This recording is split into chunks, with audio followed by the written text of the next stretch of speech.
每到青梅季，美食台都会延续多年的传统，用梅子做些什么？我们酿过酒，也做过醋，今日立夏就用青梅做个清爽酸甜的果冻吧。先来做个梅子酱，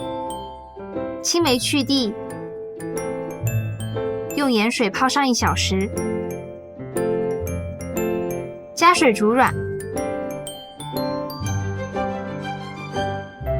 滤掉水后开中火把梅子碾碎，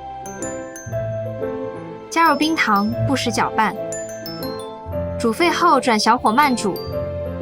加入少许盐和柠檬汁调味，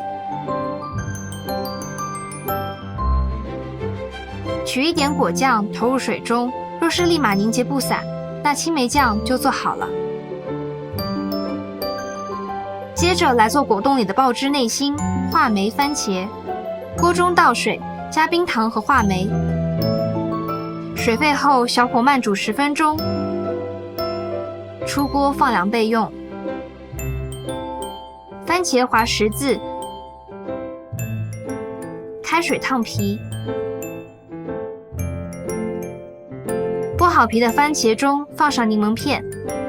倒入话梅水，冷藏6小时。最后来做果冻的部分，先用少量水把凉粉化开，泡好的绿茶倒入锅中，加入凉粉液，煮至微沸。最后来组装，保鲜膜在碗中铺开，先放上1勺梅子酱，再摆上1颗话梅番茄，倒入凉粉液，扎起来，冷藏1小时。浓郁的梅子香加上爽口的番茄，清新嫩滑，入口即化。快做上几只来迎接夏天吧！